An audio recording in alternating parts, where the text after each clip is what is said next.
There are few cars in the world that make people afraid to look underneath them. The Bugatti Veyron is one of them.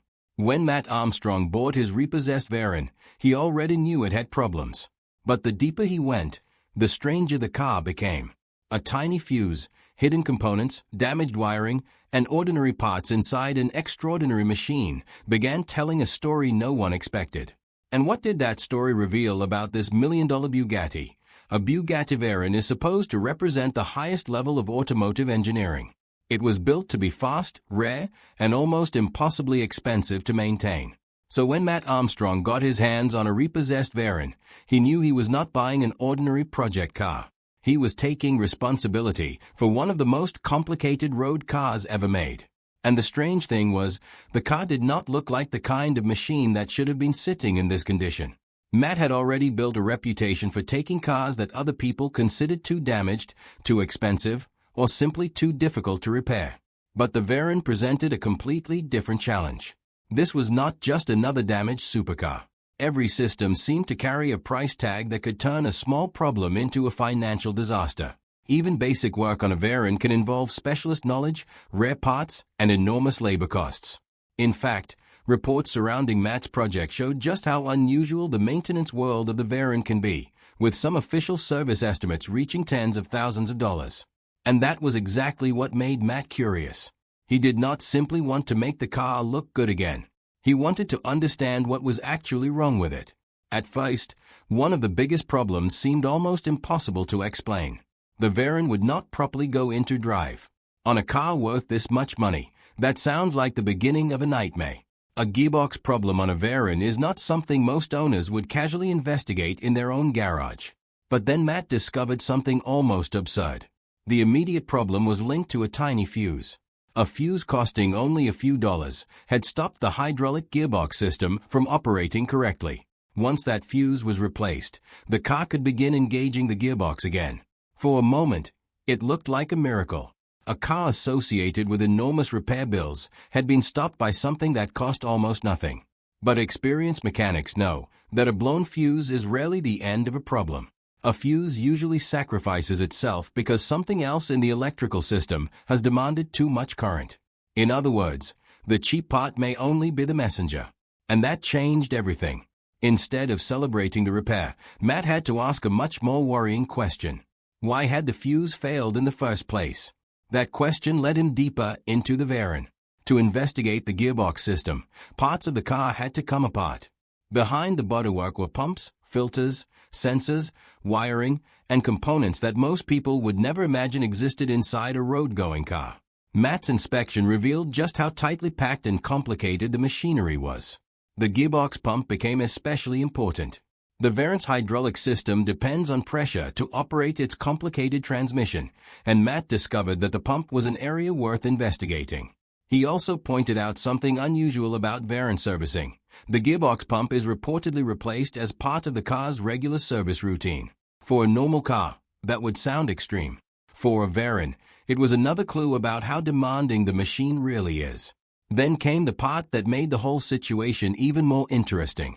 The deeper Matt looked, the more he found evidence that the Veyron was not simply a collection of mysterious, priceless Bugatti components. Some of the technology hidden inside this million-dollar hypercar had connections to much more ordinary parts from the wider Volkswagen Group. Reports about Matt's work noted that he was able to identify components with familiar origins, challenging the idea that every part inside a Bugatti must be some completely unique piece of exotic engineering. That discovery matters because it changes the way we see the Veyron. From the outside, it looks almost untouchable. Every curve, badge, and engineering figure suggests something beyond ordinary cars. But underneath that image is a machine made from thousands of individual decisions, parts, systems, and compromises. And some of those pieces can remain hidden for years. That is what made Matt's Veyron project so fascinating. He was not simply repairing a broken hypercar. He was slowly exposing the reality underneath the badge. The car had been repossessed. It had been neglected. It had electrical problems. It had mechanical problems. And yet, some of its biggest mysteries were sitting quietly behind panels that most owners would never remove.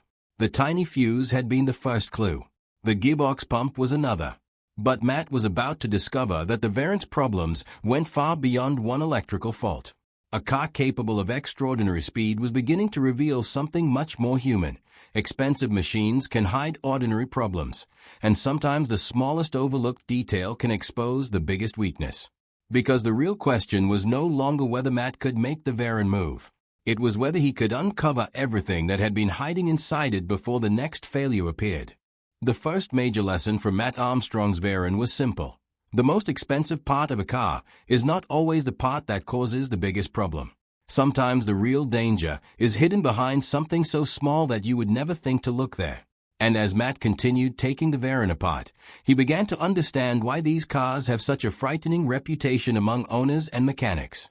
The Veyron was designed around extreme performance, but extreme performance comes with extreme complexity. Everything has to work together. The engine, gearbox, hydraulics, electronics, cooling systems, suspension, brakes, and countless sensors all depend on one another. When one small part refuses to cooperate, the entire car can suddenly become useless. That became obvious when Matt began working through the transmission system. The Veyron's 7-speed dual-clutch gearbox is not the kind of system where you simply replace a one component and move on. It relies on hydraulic pressure and electronic control, meaning a problem in one area can create symptoms somewhere completely different. For Matt, this meant that replacing the fuse was only the beginning. He had to find out what had caused it to fail. Otherwise, there was nothing stopping the same problem from returning. That is the frustrating part about diagnosing complicated machines. The first thing you find is not always the real problem. Sometimes it is only the first door. And behind that door was the hydraulic system. Matt investigated the pump and the surrounding components because the transmission needs hydraulic pressure to operate properly. The pump is one of those parts that most people would never think about when they imagine a Bugatti. When people picture a Veyron, they imagine the enormous W16 engine, the four-wheel drive system, the dramatic bodywork, and the unbelievable speed. They do not imagine a small pump quietly working in the background to make sure the gearbox can actually select a gear. But that is the reality of engineering. The headline numbers may sell the dream, but thousands of small components are what keep the dream alive. This was also where the economics of the Veyron became impossible to ignore. A normal car can often be repaired by finding a replacement part from a local supplier, fitting it, and getting back on the road. With a Veyron, even routine maintenance can become an expensive event. Bugatti's official maintenance procedures are famously demanding, and reports about Matt's Veyron project highlighted a service estimate of roughly $25,000. Instead of simply accepting that cost, Matt began looking for another way to understand the car and repair it without blindly replacing everything the manufacturer recommended. That approach was risky, but it also revealed something important. The more he investigated, the more he realized that a Veyron was not magic. It was engineering, and engineering can be understood. That realization changed the entire project. Matt was no longer treating the Veyron like some untouchable object that could only be repaired by people in expensive workshops. He was treating it like a machine that could be studied. Every wire had a purpose. Every sensor had a job. Every pump had a reason for being there. Every warning light was trying to communicate something. Once you look at a machine that way, even an intimidating one begins to make sense. But there was another discovery that made the Veyron even more fascinating. Some components inside the car were not as mysterious as the Bugatti badge might suggest. Because Bugatti was part of the Volkswagen Group, engineers had access to technology and components from across the group. That meant some pieces hidden inside the Veyron could have surprisingly familiar origins. For Matt, this was almost ironic. From the outside, the Veyron looked like an alien machine created from nothing but exotic materials and secret technology. Yet underneath the carbon fiber and polished bodywork were components that showed the practical side of modern automotive engineering. That does not make the Veyron less impressive. In some ways, it makes it more impressive. Creating an extraordinary car does not necessarily mean inventing every single component from scratch.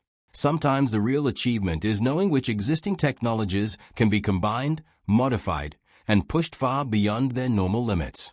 The Veyron was built to do something ordinary cars could never do. It had to survive enormous power, tremendous heat, extreme speeds, and the demands of a sophisticated all-wheel drive system, while still behaving like a road car. That required more than a powerful engine. It required thousands of systems working together. And Matt was beginning to see those systems from the inside. The further he went, the more the car's history seemed to reveal itself. A repossessed car always raises questions because you do not know exactly what happened before it came into your hands. Was it properly maintained? Were problems ignored? Were repairs postponed because the bills became too expensive? Had previous owners simply become overwhelmed by the cost of keeping such a machine alive? Matt could not answer every question immediately, but the condition of the car gave him clues. A vehicle can carry its history in places that are invisible when it is sitting behind a showroom door. That is why the discovery of the small fuse mattered so much. It was not just about the price of a replacement part. It showed the difference between perception and reality. People hear the word Bugatti and immediately think of enormous repair bills. They imagine that every problem must require a specialist, a factory component, and a massive amount of money. But Matt's experience showed that diagnosis could sometimes be more valuable than simply spending money. The difference between replacing everything and understanding the actual failure can be enormous. Still, the Veyron was far from fixed. Getting the gearbox to cooperate was one thing. Making the entire car reliable was another. A machine this complicated can hide several independent problems at the same time. Fixing one issue does not guarantee that another will not appear. And every successful repair created another question. If the fuse was bad, what caused it? If the pump needed attention, what else had been neglected? If the car had been sitting for some time, what condition were the other systems in? The project was becoming less like a simple repair and more like an investigation. That was when the Veyron started to reveal its most important lesson. Luxury can hide problems better than almost anything else. $1 million car can sit behind a beautiful body and still have ordinary mechanical failures underneath. A famous badge cannot prevent corrosion. A carbon fiber body cannot stop a fuse from blowing. And an enormous engine cannot fix a broken electrical connection. Money can buy incredible engineering, but it cannot remove the basic laws of machines. For Matt, that meant patience was becoming more important than speed. The goal was no longer simply to get the Veyron running as quickly as possible. He needed to understand what he had actually bought. Because every time he removed another panel or inspected another component, he was learning something about the car's past. And slowly, the Veyron was becoming less of a mysterious hypercar and more of a story that could be read through its mechanical parts. But there was still one thing bothering him. A car capable of more than 250 miles per hour should not have been defeated by a problem that could be traced back to something so small. And if something that simple had been overlooked, what else had been hiding inside the car? That question would take Matt even deeper into the Veyron, where the difference between a spectacular repair and a spectacular failure could come down to a detail almost nobody would notice. By this point, the Veyron had stopped feeling like a normal repair project. Every problem seemed to lead to another question, and every answer revealed another layer of the car's complicated history. Matt Armstrong had already discovered that something as simple as a fuse could prevent the transmission from working, but the deeper lesson was that the Veyron demanded patience. You could not simply throw expensive parts at it and hope the problem disappeared. You had to understand what the car was trying to tell you. That became even more important as Matt continued examining the systems around the gearbox. On a car like this, the transmission is not working alone. It depends on hydraulics, electronics, sensors, pumps, control units, and carefully managed pressure. If one part of that chain fails, the result can look much more serious than the original problem actually is. That is what makes diagnosing a hypercar so different from repairing an ordinary vehicle. The symptoms can be enormous, while the cause can be surprisingly small. And the Veyron had another advantage that most people would never think about. Its engineering had been developed with an enormous amount of Volkswagen Group technology and expertise behind it. The car may carry a Bugatti badge, but that does not mean every component was created in isolation. Engineers had access to technology, suppliers, and systems from across the wider automotive group. In some cases, parts or technologies could have much more familiar origins than the exotic badge would suggest. That realization was fascinating because it showed the difference between how a car looks from the outside and how it is actually built. The Veyron was never just about making a powerful engine. Its real challenge was making every system survive together. The W16 engine produced enormous power, but that power generated enormous heat. The gearbox had to handle that performance while shifting quickly enough to keep the car accelerating. The four-wheel drive system had to put the power onto the road. The cooling system had to control temperatures. The brakes had to bring the car back down from extreme speeds. And the electronics had to coordinate all of it. The Veyron was essentially a network of machines inside one machine. That is why something hidden inside the car could be so important.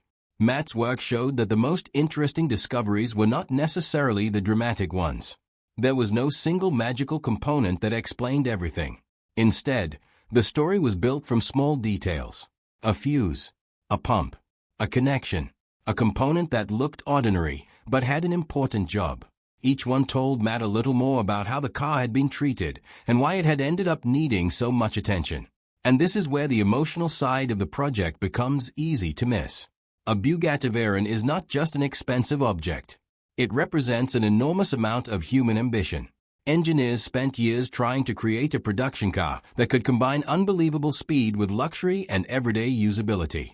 When one of these cars ends up neglected or damaged, there's something almost strange about it.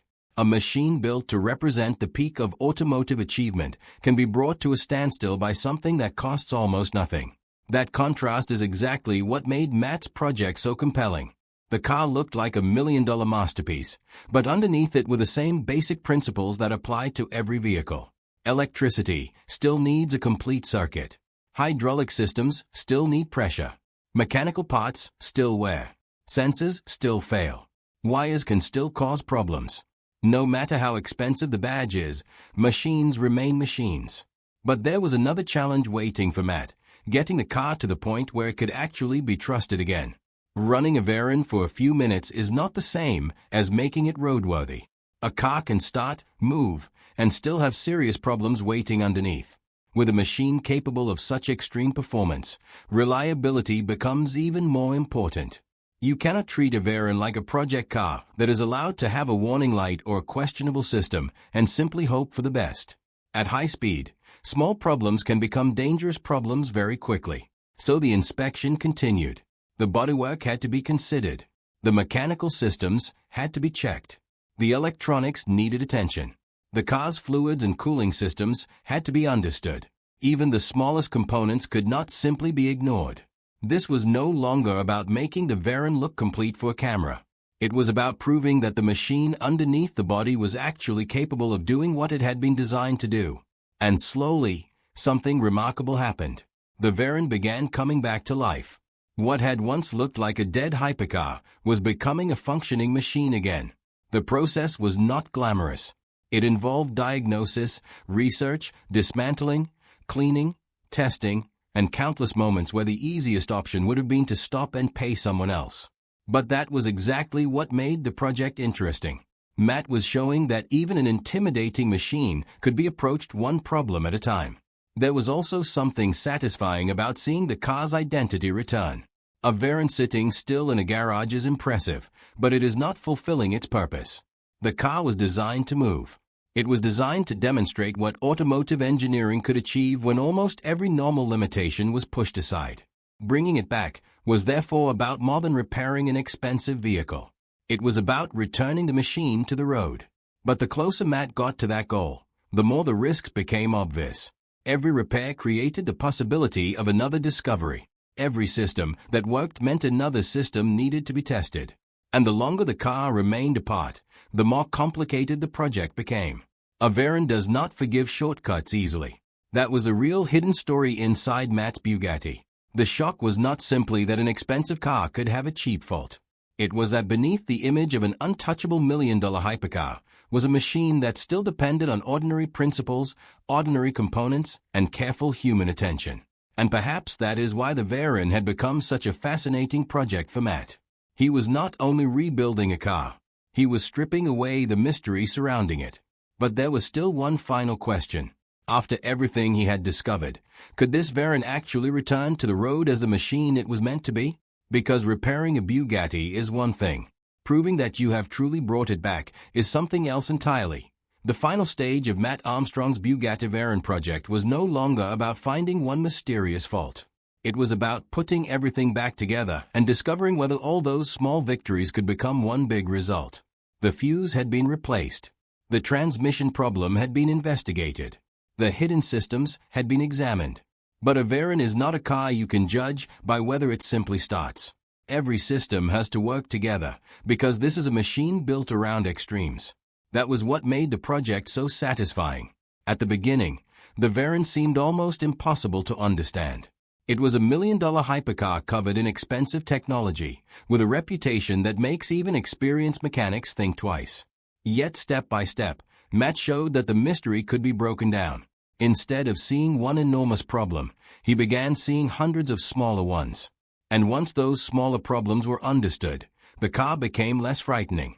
There was also a lesson in the way the car had been built. The Veyron's greatness did not come from one magical part. It came from thousands of engineering decisions working together. The W16 engine was obviously the star of the show, but the engine could not accomplish anything without the gearbox, hydraulics, electronics, cooling, brakes, suspension, and drivetrain. A car this complicated is only as strong as the weakest system supporting it. That is why the tiny fuse had become such an important part of the story. On paper, it was almost nothing. It was not a spectacular engine component. It was not a piece of exotic carbon fiber.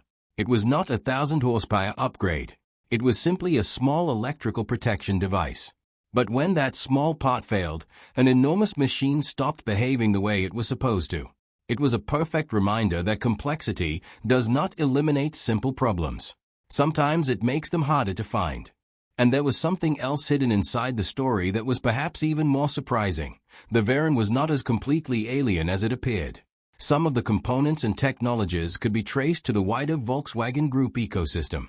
That does not mean the Veyron was ordinary. Quite the opposite. The achievement was in taking familiar engineering ideas and pushing them into a machine capable of extraordinary performance. That distinction matters. People often imagine that the world's greatest cars must be made entirely from parts nobody else could possibly understand. But engineering rarely works that way. The smartest solution is not always the newest solution. Sometimes it is about taking something proven, adapting it, strengthening it, and using it in a completely different environment. The Veyron was an extreme example of that philosophy. As Matt continued bringing the car back together, the project also revealed something about ownership that is easy to forget. Buying a supercar is one thing. Owning it is another. The purchase price tells only part of the story. Maintenance, specialist knowledge, replacement parts, labor, and time can become a second price that never appears on the showroom sticker. That is especially true with a car like the Veyron. For the average driver, a major mechanical problem can be frustrating. For a Veyron owner, the same problem can become financially frightening. A repair that might be considered routine on another vehicle can involve specialist equipment and procedures on a Bugatti. That is why Matt's decision to investigate the car himself attracted so much attention. He was challenging the assumption that the only way to maintain an exotic machine was to accept every enormous bill that came with it. But there was never a guarantee that his approach would work. That uncertainty gave the project its tension. Every time the car appeared to be improving, there was another test waiting. Would the transmission behave properly? Would the electronics remain stable? Would the systems communicate with each other? Would the car actually drive without immediately revealing another hidden problem? Eventually, the moment came when the Veyron could be treated like a car again rather than a collection of parts. And that was the real payoff. The machine that had once been sitting damaged and unable to perform as intended was moving again. The sound of the engine, the movement of the gearbox, and the return of the car to the road represented something much bigger than a successful repair. It showed what can happen when someone refuses to assume that a complicated problem is automatically an impossible one. Yet perhaps the most memorable part of the entire story was not the speed. It was the contrast. A Bugatti Veyron represents excess. It was created during an era when automotive engineers were willing to ask questions that seemed almost unreasonable. How fast can a road car go? How much power can a production engine produce? How can a vehicle combine hypercar performance with luxury and stability? Those questions led to a machine that became one of the most famous cars of its generation. And yet, hidden inside that extraordinary machine were ordinary engineering truths. A fuse can fail. A pump can wear. A wire can cause trouble. A sensor can create confusion. A component can look insignificant while controlling something extremely important. That is what Mats Veyron ultimately revealed. The most intimidating machines in the world are still built from individual pieces. You do not solve them by being impressed by the whole. You solve them by understanding each piece. And perhaps that is why the discovery felt so shocking to people watching the project. Everyone expected the hidden truth inside a Bugatti to be something exotic. Instead, the story showed something much more relatable. Even a car that once represented the peak of automotive engineering could be brought to its knees by a problem that, once understood, looked almost ordinary. The Veyron's journey also says something about persistence. Matt could have looked at the repair costs, the complexity, and the reputation of the car, and decided it was not worth the trouble. Instead, he kept investigating. Not because the job was easy, but because every answer made the next problem easier to understand. That is often how difficult things are solved in real life. The breakthrough rarely arrives as one dramatic moment. More often, it comes after dozens of small discoveries that slowly remove the mystery. What looks impossible from a distance becomes manageable once you get close enough to examine it. And that may be the biggest lesson hidden inside Matt Armstrong's Bugatti Veyron. The car was never truly defeated by one giant mechanical mystery. It was waiting for someone to look closely enough. A tiny fuse led to a transmission investigation. The transmission led to the hydraulic system. The hydraulic system led to a deeper understanding of the car. And that understanding changed the entire way the Veyron could be approached. In the end, the most important thing Matt found inside the Bugatti was not simply a component. He found a way of thinking about the machine. Instead of seeing a priceless hypercar as something too complicated to touch, he saw a collection of problems that could be understood one at a time. And once that happened, the impossible became possible. The Veyron was still an extraordinary car. It was still expensive. It was still complicated.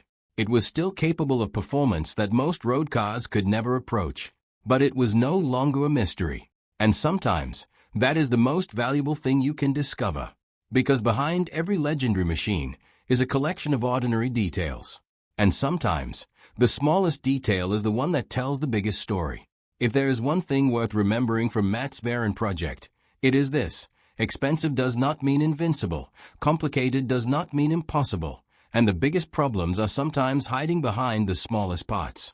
The Bugatti may have been built to break records, but its restoration revealed something much more human. Great machines still depend on patience, curiosity, and the willingness to look where nobody else thought to look. And perhaps that is why the story of this Veyron is more interesting than simply watching another supercar drive fast. It is a reminder that sometimes, the thing standing between failure and success is not more money. It is understanding. If you enjoyed this documentary, make sure to like the video and subscribe for more stories about extraordinary cars, unexpected discoveries, and the people determined to bring them back to life. And now we want to hear from you. If you owned a Bugatti Veyron and discovered a tiny hidden fault causing a massive problem, would you try to repair it yourself, or would you leave it to the specialists?